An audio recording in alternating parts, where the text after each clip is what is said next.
in chapter 3. In 5 steps, Bhagwan tells us the message of Karma Yoga. First, don't attach yourself to inaction. Act because you have no choice but to act. Second, act without egocentric desires. Third, act in a spirit of balance and harmony. Fourth, act in such a way that you manifest your highest potential.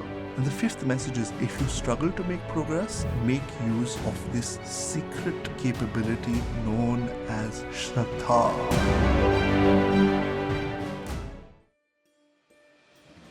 Bhagavad Gita is a unique scripture. It is the only known scripture across all religions that has been delivered on a battlefield. Whereas all other scriptures are revealed either in solitude or in a cave or in the intimacy of a guru and shishya relationship. The Bhagavad Gita is roared in the din and noise of the Kurukshetra battlefield. Why? Because this battlefield represents the battles that we all have in our lives. It is not just for Arjuna at that time at the Kurukshetra battle in the Mahabharata. No, our Kurukshetra is here and now. And that's why Bhagwan's message is relevant to us thousands of years after these words were originally spoken. In the Bhagavad Gita, Arjuna is afraid to fight because he doesn't want to kill his relatives. But Bhagwan teaches him that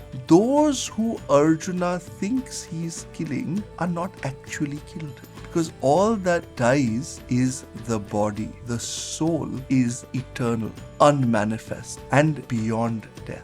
Sobered by this thought, at the beginning of chapter 3 of the Gita, Arjuna asks, "Oh Bhagwan, if you say that the soul can't be killed, then tell me clearly, what am I supposed to do in this war?" And as a result of this question, Bhagwan teaches him that it is not what you do, it is the attitude in which you do it that matters. It is not the action or karma, but the attitude of integration, yoga, that makes a difference. That's why this chapter 3 is known as Karma Yoga. And at this point, Bhagwan brings this entire analogy of killing full circle when he says to Arjuna, "Tasmat tvamindriyanyadav niyamya bharatarshava papmanam prajahihyenam jnana vijnana nashanam." Therefore, O Arjuna, controlling first the senses, kill this ego-prompted desire and anger, which is the destroyer of knowledge and wisdom. The thing to kill is your own ego, not to kill anyone else. In fact, Bhagwan illustrates this point further. Just as a fire is enveloped by smoke, just as a mirror's reflection is spoiled by dust, just as an embryo is enveloped by the womb, so too is our knowledge of ourself enveloped by egocentric desire and anger. In our Shastras, this is known as avidya or ignorance. And it is this avidya that causes us to not apprehend the reality that we are indeed enlivened by that highest reality that is the Paramatma that sits in our heart. This misidentification with our ego instead of our higher identity is the cause of repeated cycles of karma, repeated rebirths, and this is what in the Bhagavad Gita is described as a sin.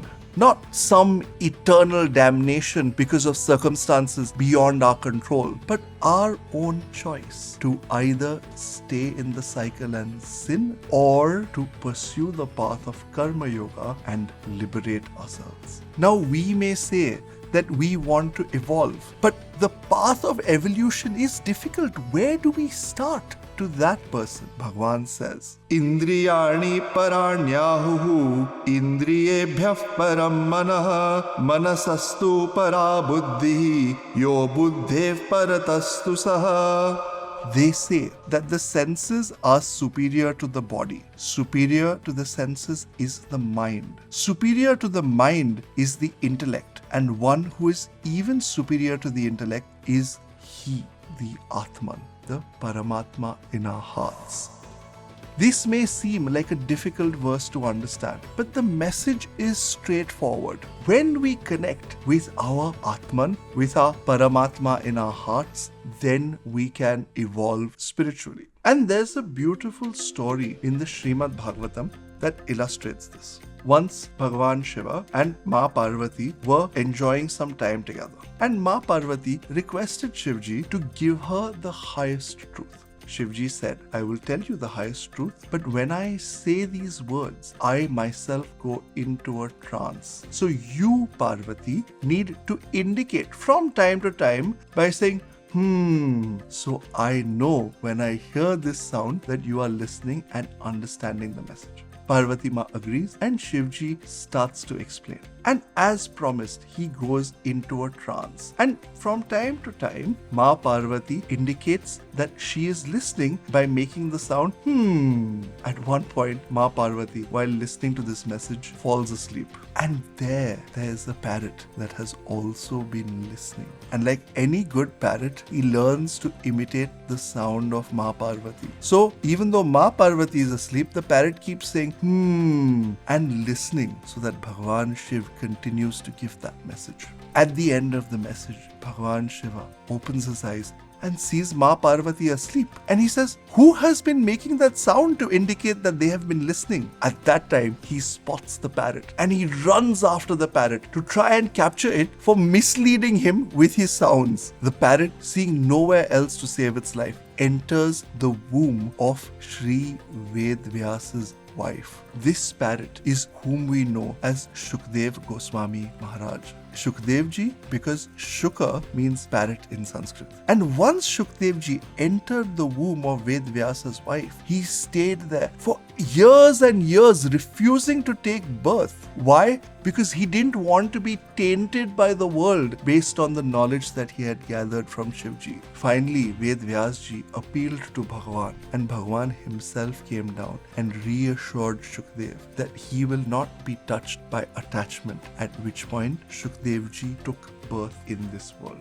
You may think that this is a story, but you can't deny that behind this story there is a profound truth. Shivji represents Brahman, which is the highest underlying reality for everything that is manifest. Ma Parvati represents Maya, which is the divine capability of the Lord, which has also lost its connection to its divine source, which is why she falls asleep. And Shukdevji represents you and I, the Jivatma, who has got this knowledge but only knows it in word form and not in experience form. To know it as an experience, he requires the assurance of Bhagwan himself, the assurance of Paramatma. And only once he has obtained this assurance does he take birth. In the same way, for us to take these words that we are studying in the Gita and realize them, we need to attach ourselves to the highest divine. That's why Bhagavan says the senses are superior to the body, so don't get attached to the body. Superior to senses is the mind, so don't get attached to the senses. Superior to the mind is the intellect, so don't get attached to the mind. One who is superior to the intellect is the Atman, so don't get attached to the intellect. Get attached to the Atman, the divine in us. You may say that this is fine for Shukdev Goswami, who was a great saint in his own right. But what about you and me? Well, we still have in chapter 3 the message of Karma Yoga, which is so profound. In 5 steps, Bhagwan tells us what we need to do. First message is don't attach yourself to inaction. Act because you have no choice but to act. Second guidance is act without ego and egocentric desires. The third direction is act in a spirit of balance and harmony. This is known as yajna. The fourth message is act in such a way that you manifest your highest potential. And the fifth message is if you struggle to make progress, make use of this secret capability known as Shraddha. All of these videos have been filmed and are available for you to view in the description below.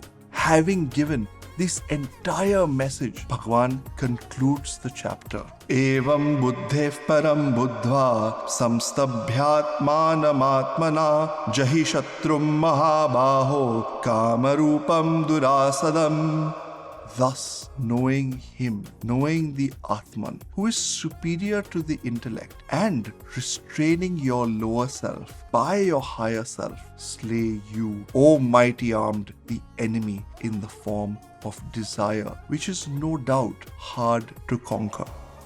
In this verse, when Bhagwan says know him, he means know the Atma, know the divine. Thus ends chapter 3 of the Bhagavad Gita with the verse Om Tat Saditi Shrimad Bhagavad Gita Su Upanishatsu Brahma Vidyayam Yoga Shastre Shri Krishna Arjuna Samvade Karma Yogo Nama Tritiyodhyayah. Om, the highest reality, Tat Saditi, thus it was revealed. Shrimad Bhagavad Gita Su was revealed the Bhagavad Gita, which is Upanishatsu, the status of an Upanishad. Why? Because it proclaims Brahma Vidya, the highest self-knowledge, and is a Yoga Shastre, a practical manual of progress. This is revealed in the form of Shri Krishna Arjuna Samvade, an address by Shri Krishna to Arjuna. Karma Yogo Nama Tritiyodhyayah. And this, the third chapter, is named Karma Yoga. With the grace of Bhagavan, of the 18 chapters of the Bhagavad Gita, 3 chapters are now complete. All of these chapters and the videos associated with them have been compiled into playlists which you can see on my channel. My request to you is watch these videos and if needed watch them again until we are able to absorb the subtle and life-changing messages that Bhagwan has provided us. If you find value in these videos, then do share it with family and friends. And I'll be back very soon with chapter 4 of the Bhagavad Gita. And if you want to be notified of these new videos, make sure you subscribe to our channel. This is a small step for you. It may take only 1 second, but makes a big contribution to our seva of spreading the life-changing message of the Bhagavad Gita. My name is Om Dhumatkar, and I will see you again very soon with more wisdom from the Bhagavad Gita. Namaste.